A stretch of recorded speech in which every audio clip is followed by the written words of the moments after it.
Alright, we're going to be doing a little bit of a lecture today. I know people are wanting a little bit more of that and less of some of the other stuff I've been doing. So, give what people want, right?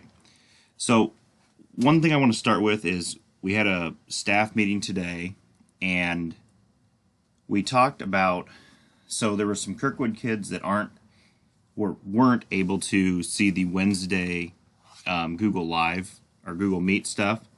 So we're moving the Google Meet live stuff to Friday. Okay? And how that affects, people that were getting homework on Thursdays or on Fridays is moving to Tuesday. So like I have Tuesday and Friday before, now I have Tuesday and Thursday. I'm going to assign stuff to you guys. So this is the new schedule.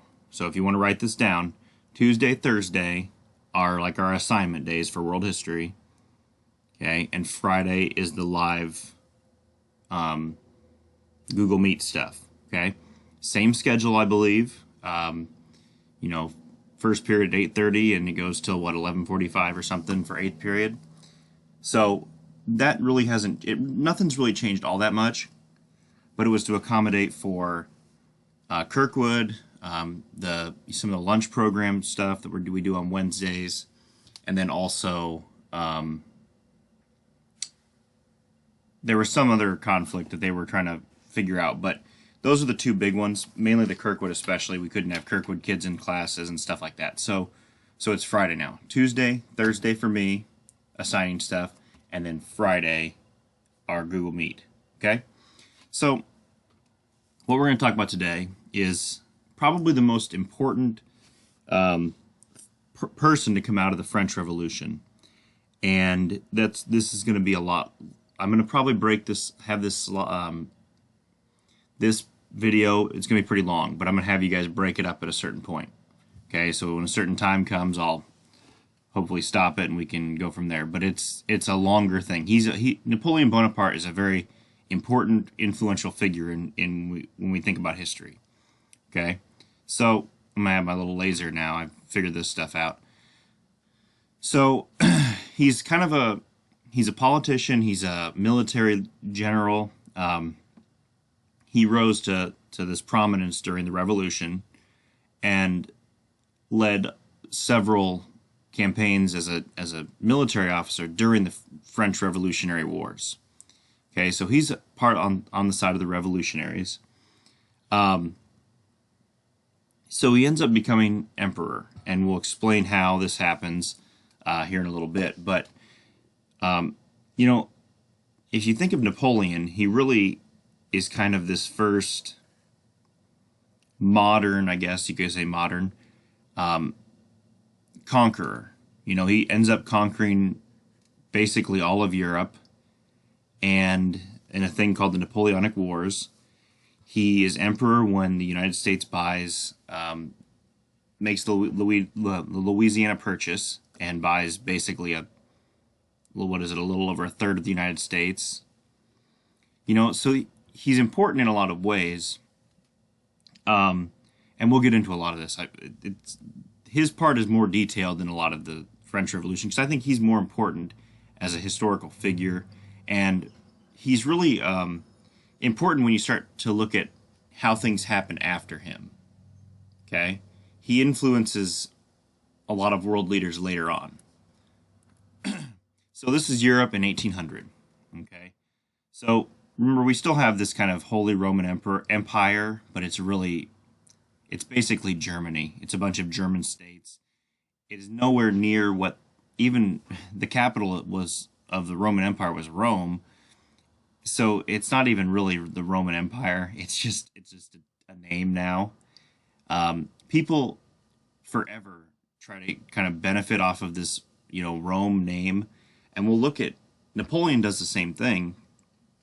Julius Caesar, which I think you guys should be reading at some point with Mr. Higdon. I'm sure he does some stuff with Julius Caesar still. Or maybe I think it's Higdon. The Roman Empire and the Roman emperors were these big, huge figures, and people still try to be very similar to what like Julius Caesar was. Okay. But when you look at this, so we have Portugal, Spain, so those haven't changed. Kind of a modern, you know, Great Britain up here. The UK is what we kind of think of as now. Scandinavia. But this is kind of the area where it changes a lot. So we don't have the Ottoman Empire anymore. We don't have the Austrian Empire anymore. We have Austria itself. We don't have Prussia. Okay, these things are... this area here is almost, in history, has almost been ever-changing. And a lot of it's due to wars or conquest of, like, obviously the Ottomans, Austro-Hungarian Empire, places like that really kind of show what that whole area is going to be about. And this right here area is kind of where we see World War I spark out of, is kind of political turmoil in that region. But we're going to focus kind of on, you know, on France, obviously, and everything that France does when Napoleon comes to power. It's pretty big deal for what the kind of the global political arena. So he calls himself first consul. So basically, I'll run through these. So whenever a government or some sort of like say a country that has some sort of dictator, whatever else it is, okay, it's in disarray. So we have a revolution, we have some power, somebody comes out of power, okay. He launched a successful coup d'etat, is what they call it. So when you think of a coup, it's basically when someone takes power by force, okay? And he did this because he's got the military backing. This is usually what happens, is someone with the military backing can come in and take power because they do have power, right? They have soldiers, all right? And, you know, like I said, when we talk about Rome, okay, so he proclaimed himself first consul. That was Julius Caesar's title. So this mindset of these people that are in power really respected the Roman emperors because they had this massive empire that lasted for hundreds of years. After, you know, kind of in the modern, even more modern times, we had, you know, it lasted quite a while, right? So, you know, what we think of as the modern Rome, I guess. And they got away. He just got away from the assembly completely. Okay. So when you start seeing stuff like this, where he's taking power away from people more, especially when he's got these three estates that had power before with the king, you start to see kind of the shift from what you would think with Napoleon being a revolutionary as a kind of man of the people, more or less, and the people see him that way for a while, but you know, I'll show when it kind of goes off of that a little bit. And in 1802, he made himself sole consul for life. So basically, ends up being a dictator. He's for the entire life. So he's basically a king again. That's what they got rid of, and now they're kind of getting that same thing. The people weren't kind of against the consul for life thing, but then when this happened, stupid thing over here, he proclaimed himself emperor.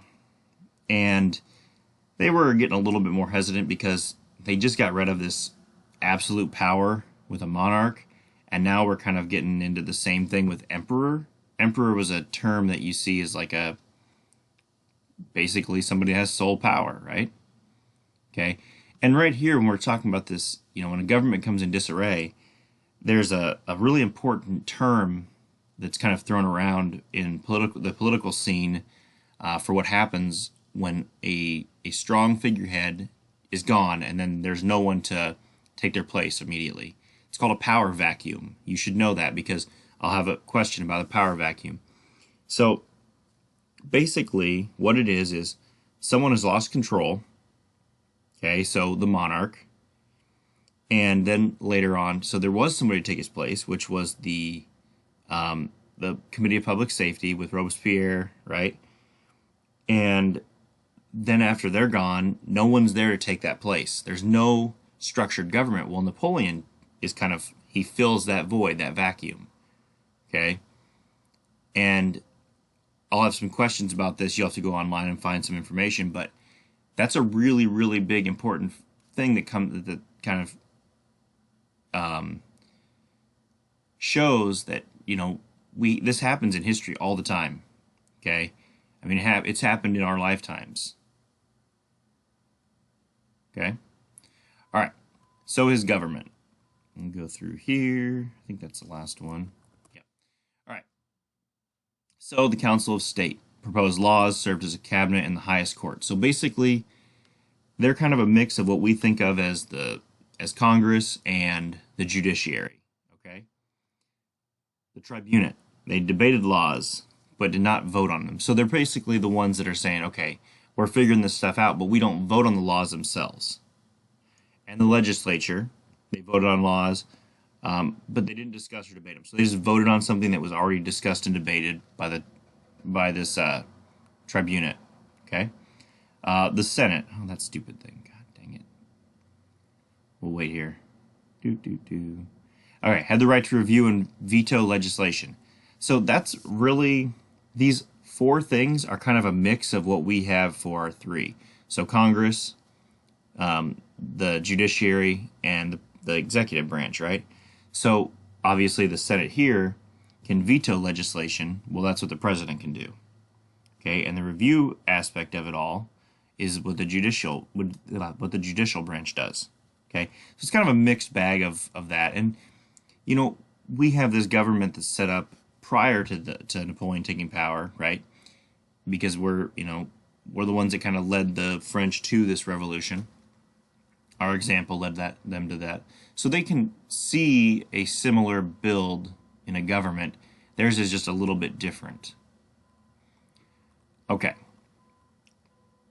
So this Concordat of, I think that's how you pronounce it, of 1801, they're saying, Catholicism is declared this religion of the majority. Okay, so the people of France, Catholicism is their state religion pretty much, right? Papal acceptance of church lands lost during the Revolution.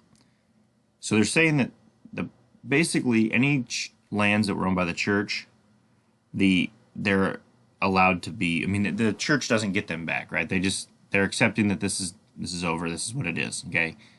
And it's kind of this. Basically, it's a brokering a deal between them and the church.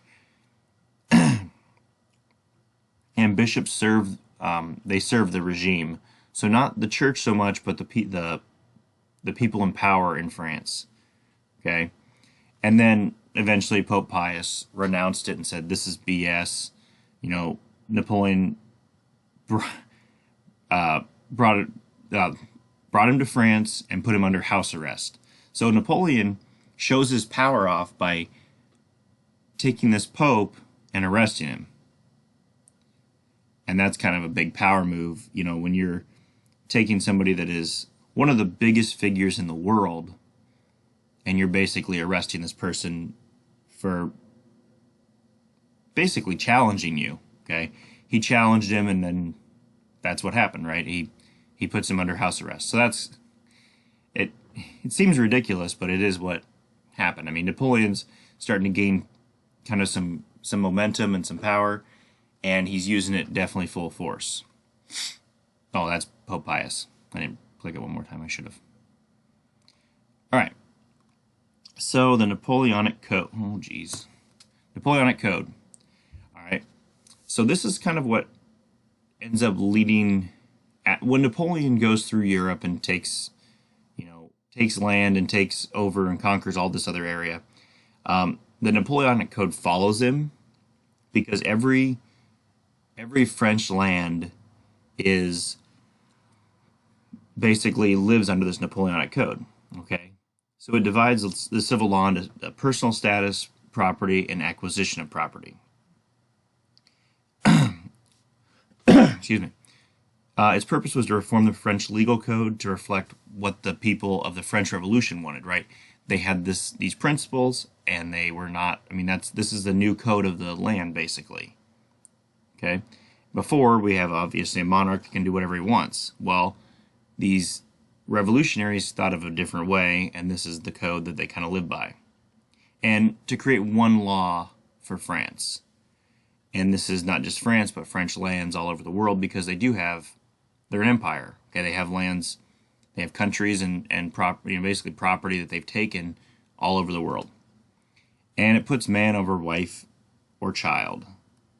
So this is where it's kind of becoming where, the men take a lot more of the power here than what women or children do. And that's something that I think we think of as something that's been a consistent thing in history. But this is a legal code now, okay? Not just a social kind of hierarchy. It's legal, dealing with the Napoleonic Code. Okay. Okay, gotta make sure. So, like I said, wherever Napoleon conquered, this was implemented. So it got rid of this feudal system that they had, like the Middle Ages we talked about. There's this feudal system. This kind of goes through and gets rid of that, right? But also, it goes in places like Louisiana, Quebec, because the French go over. And if you ever go to Louisiana, there's a lot of French influence. And Quebec, I mean, most of the people I think in Quebec even still speak French. All right, Haiti, Mexico, some of these areas that were territories of France were also, influenced by this code. Okay. So the Louisiana Purchase, and this is something that I think we don't think about very much, but without the Louisiana Purchase, west of the Mississippi, I don't know what would be there, right? It could still be French territory. But without this, we don't have Iowa, we don't have, Minnesota, or most of Minnesota, anything west of the Mississippi, which is a lot of area. Okay, and for $15 million, they got this whole chunk of land, which is a lot. Okay, I mean the land is a lot. The price, when you think of it, for everything that's come out of those areas, is very, very minimal.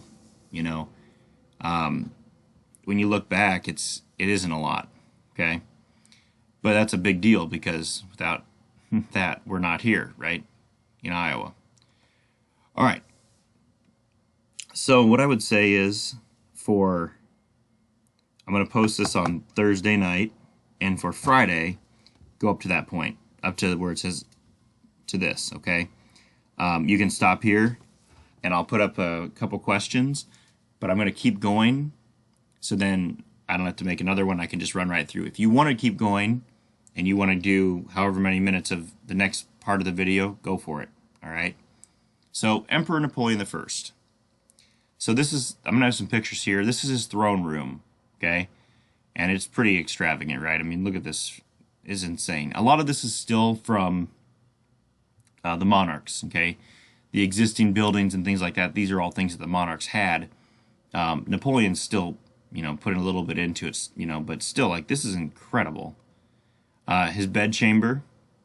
And the bed, yeah, it looks a little weird, but when you start looking at beds from that time period, when I went down to Monticello at Thomas Jefferson's, they had like this type of bed also, this little day bed type thing.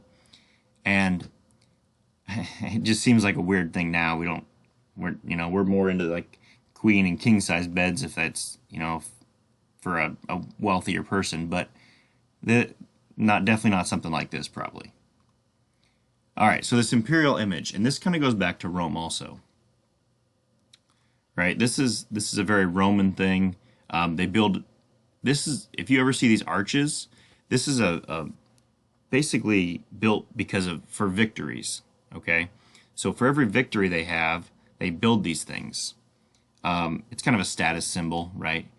Having the imperial image. We still see this on our coinage in the United States, right? We have presidents on the coins, and that image of a face and a head is kind of that strong leadership figure.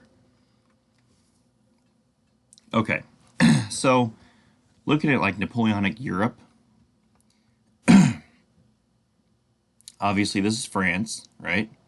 And it just shows the progression that Napoleon makes. He started to conquer into these green areas kind of around 1810, and the pink are these dependent states of Napoleon.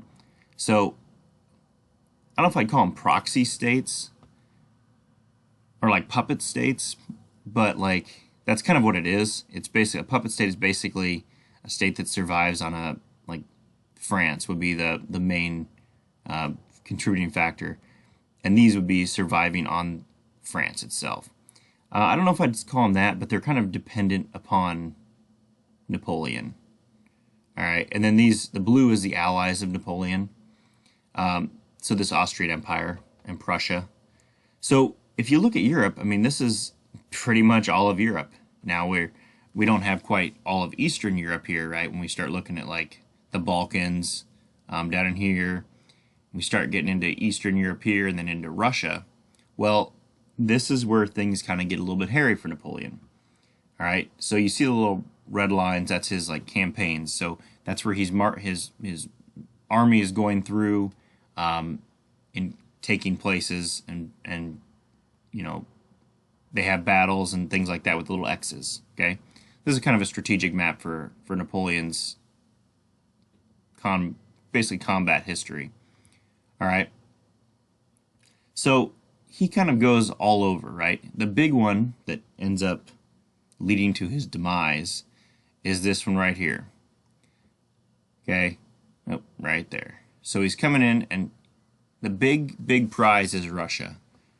And there's another leader we'll talk about that makes a pretty big mistake like this also. Napoleon didn't have losses. He didn't lose. And really until Moscow, or until Russia, he doesn't lose. And I'll have a list of like his victories and his losses, and you know, it's pretty much after he gets into Russia and they lose significant portions of the military that were with him, he doesn't have losses really. So he was a pretty successful military officer, and I'll talk about the one I was saying that had kind of the same poor decision making. All right, so here's his military victories. It's pretty staggering. So he had 54 military victories. All right, and it goes anywhere from 1793 to 1815. Okay, so that's a pretty good time period that he's just been very victorious. And like I said, 54. So remember that number right there. All right, so his defeats. He has 8 total defeats. Now, he has a couple early on, which is, understandable. Everybody has some defeats. George Washington was like notoriously unsuccessful for the longest time until he basically takes some pretty big gambles. But really, you go 18, 12, 13, 14, 14, 15. All right, oops. So, in this region here, in this little column, is basically where all of his defeats come in. And a lot of this is where we end up having, he goes into Russia, has some pretty big defeats, and he's retreating back. Well, we still have some stuff he's going on when he's retreating. Like Waterloo is the big one. I mean, that's obviously not Waterloo, Iowa, but it's in Belgium. So this is kind of the end. That's the end of Napoleon as basically a successful military leader. Okay? All right. So this shows him crossing the Alps. You'll always see, well, most of the time see him with his hand in his coat. I don't think there's a lot of like, proof of why he did that. If it was like with this picture, I'm gonna go all the way back to the beginning. Yeah, I know takes forever. Oh my God. Okay, so like this picture here, it's very studious, right? He looks like a strong leader. He's got the hand in the coat. All right, that's kind of where it's seems like a sign of like strength. Now I'm gonna go all the way back to where we need to go. Okay, one more. So crossing the Alps in 1805. All right, so this is when they're going they're going east. Okay, it's just a painting of that. I have a couple pictures here, but this is Napoleon on his throne. Okay, he's got this big, I don't know if it's a coat, some sort of, they dressed very fancy. Kings and royalty were always big on dressing super extravagant. And then he's got the little crown, right? He's got to look, kind of regal. All right. So Spain. Let's go here. And you look at the years of this, right? We're kind of getting toward the end of what we think on Napoleon's, I guess, victory chart and defeat chart. We're kind of getting toward that realm when we have, late 1810s into the early 1810s. It's kind of where he started to get that downfall. So Napoleon tricked the Spanish king and prince to come to France, where he imprisoned them. He's a good guy. He's basically imprisoning everyone that he tricks. He put his brother to become basically in as the new king of France. He stationed 100,000 French troops in Madrid, all right, which is the capital. And on May 2nd, 1808, the Spanish rose up in rebellion. The troops fired on the crowd, and obviously when you have rebellion and the troops firing against it, not a good thing. So this is a picture of, it says 3rd of May 1808 is the title of the picture or the painting, and it's the Spanish resistance to Napoleon. Well, obviously the Spanish and the French, right? We don't have a very good indicator that the Spanish were going to be very successful here. Okay. So he's putting a lot of, putting a lot into trying to stay powerful and keeping these people at bay. Okay. All right, here we go. So Napoleon now puts in, I should say 500,000. I forgot a zero. Put a zero there. 500,000 troops into Spain over the next few years. But the French generals still had kind of trouble with the Spanish population. Let me check on this number. I'll put it in the comments, but I'm going to look at that number again because I don't know if I have that right. I'm going to write that down to make a note. Okay.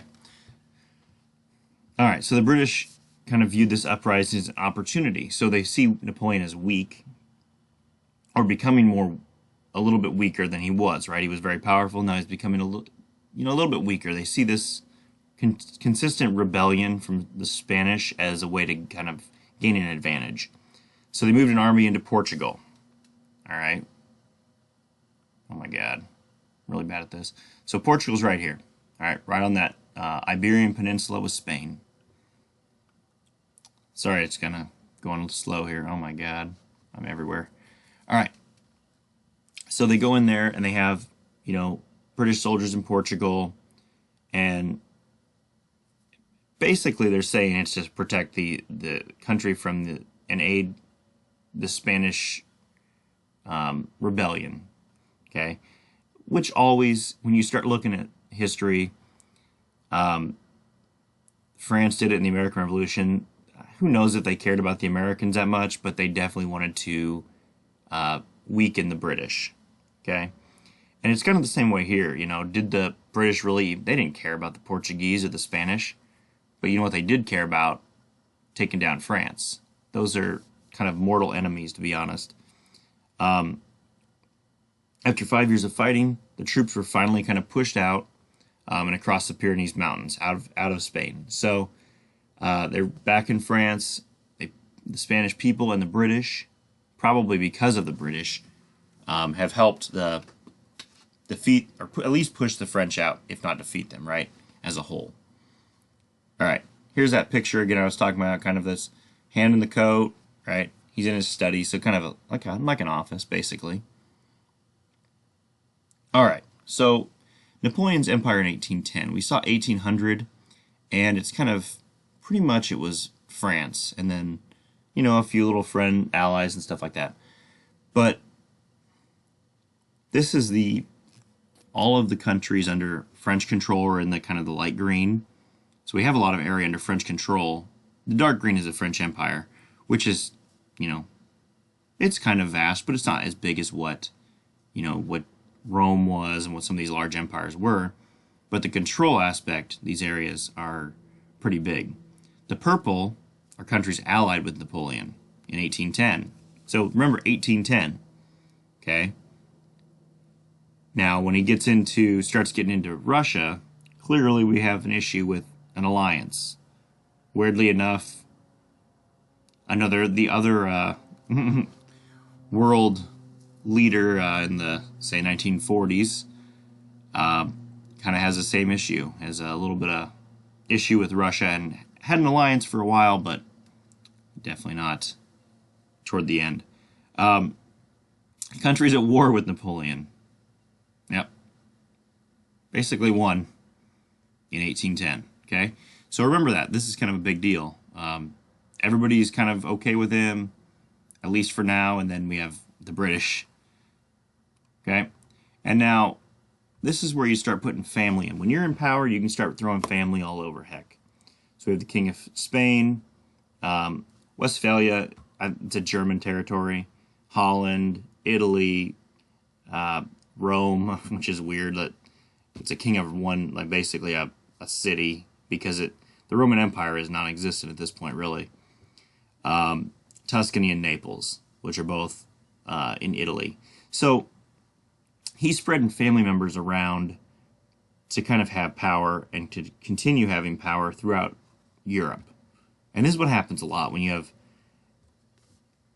a powerful person that wants to remain powerful. They'll put people they trust into places that maybe are a little bit more volatile.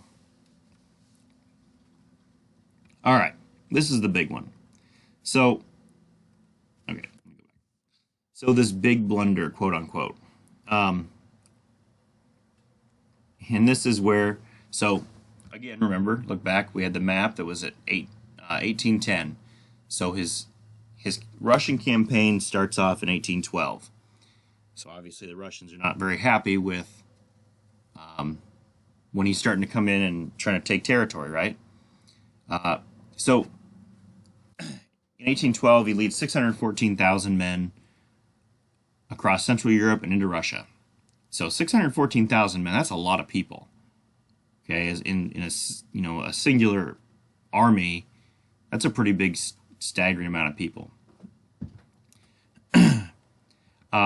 So for the longest time, the Russians were far enough east that they had kind of avoided contact with, or direct contact with Napoleon.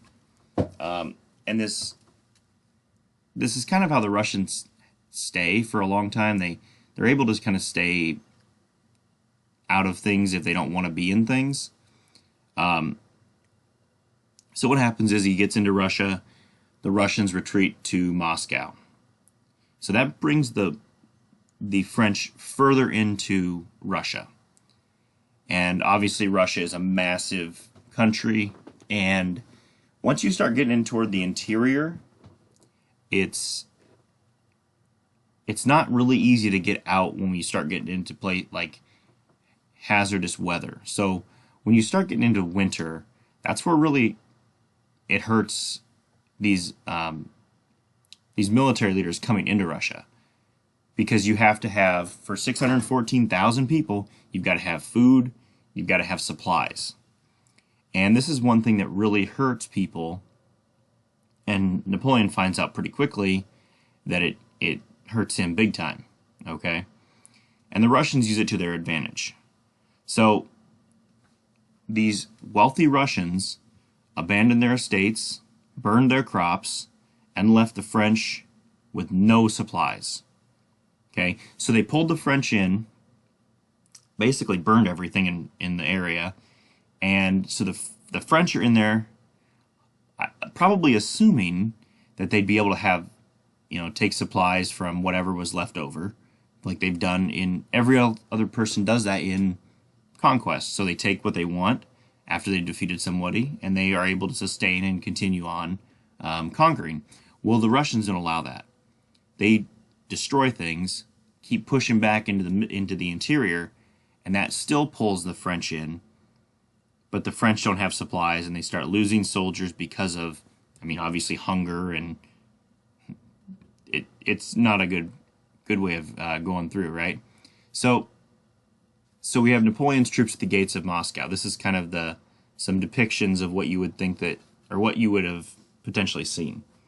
So September 14th, 1812, Napoleon reached Moscow. But the city was basically abandoned.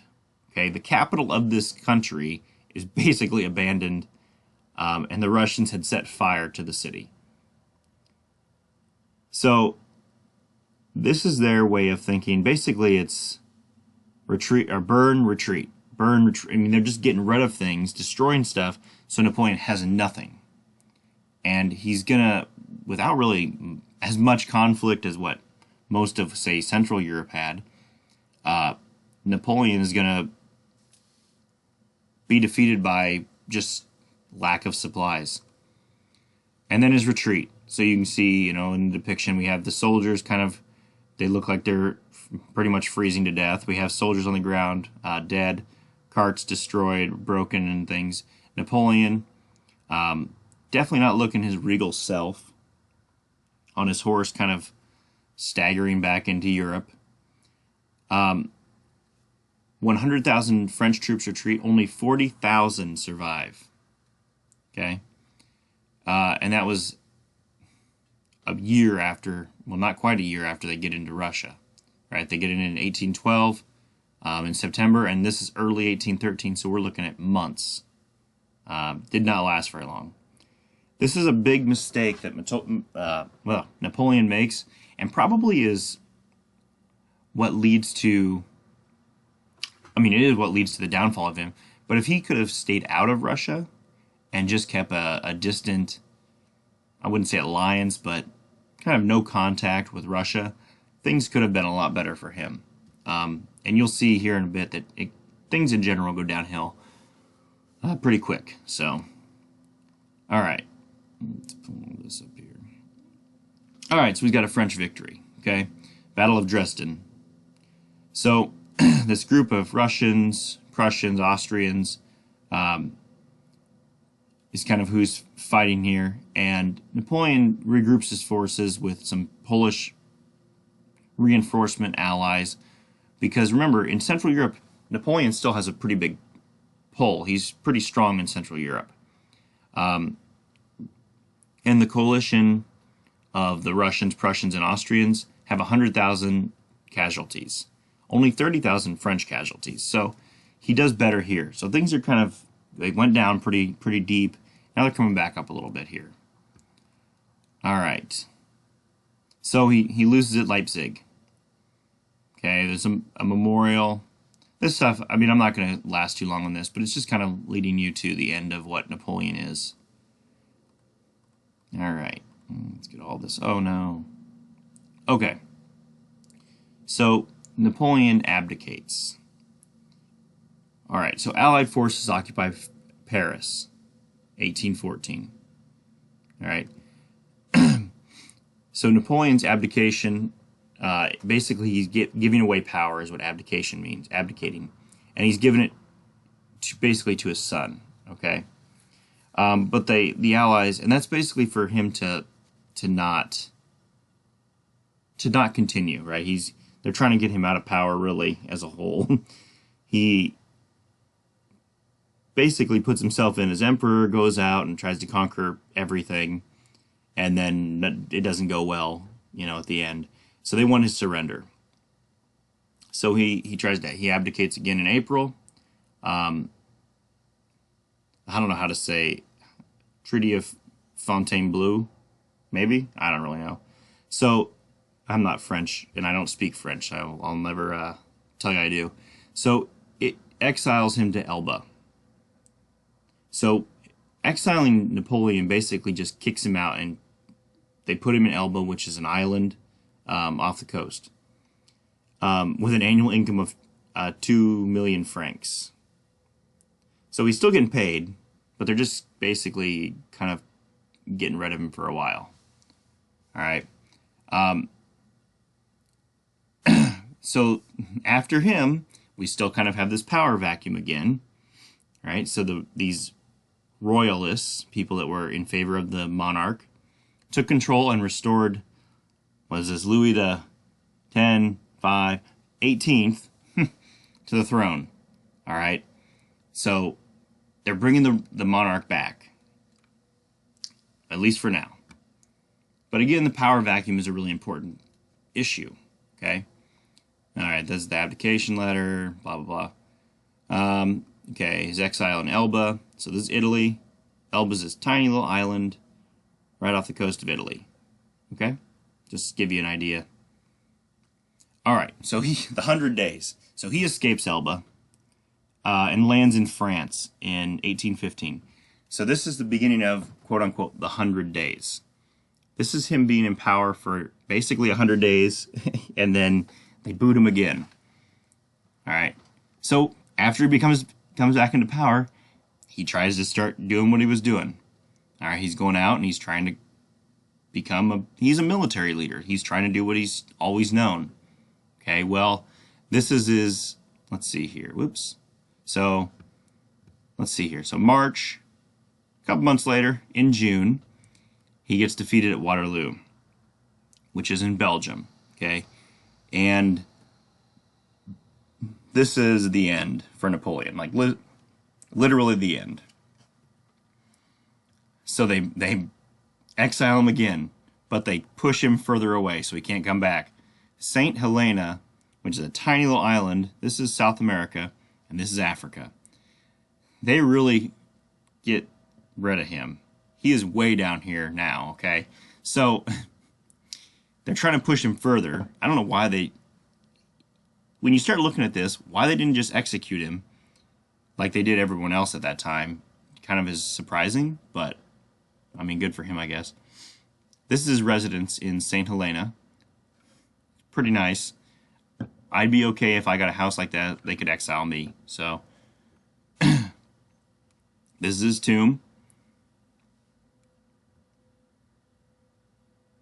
And so now we're at the person that I was talking about as a leader in the 1940s that makes the same mistake as Napoleon did. Okay? So Adolf Hitler visits Napoleon's tomb in 1940.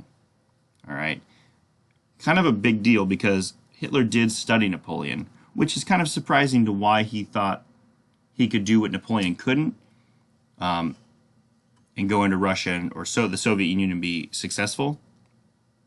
But he makes the same mistake, and that's really the kind of the end of the downfall of the Third Reich and the Nazi regime. So he goes in and the same things happen. They basically push back and they hold their ground a little bit more than what the Russians did in the Napoleonic Wars, but they really do a very similar strategy, right? They pull back and they allow them to get closer to the interior of Russia, and they cut off supply lines. And that's what ends up really hurting the Nazis. But it's kind of weird how you think, okay, well, we're supposed to learn from history, right? We learn these mistakes that have been made or successes, and we either try to repeat successes or fix mistakes. Well, if somebody that studies Napoleon, Adolf Hitler did for a bit, he would think would not make that same mistake, but he does, leads to the downfall, and that's kind of the end, right? So what I want you guys to do is, split this up into 2 days. We can do Friday and Tuesday, and it would be next Thursday will be another day where we get like an assigned thing, and then that Friday we'll do a discussion online, or we'll meet online. So I'll have some questions on Thursday for you. I'll have some questions also for you on Friday that kind of talks about this stuff, but watch these over 2 days. Okay, you don't have to put this into one class period. Okay, so I know I'm not exactly sure how long it'll be, but it's probably going to be closer to 30 minutes or so, and break that up over 2. There's no reason to do it over 1. All right, so remember, write it down. Tuesday, Thursday, assignment days. Friday is a Google Meet. We'll have a little more structured Google Meet than we did this last time. I want to have some discussion questions, and we can talk about this kind of stuff here. Probably going to talk about, hint, hint, power vacuums, probably looking at like Adolf Hitler and how, a lack of understanding or taking things seriously from history have kind of led to that demise. So maybe look those things up in a little more depth. All right. Have a good day.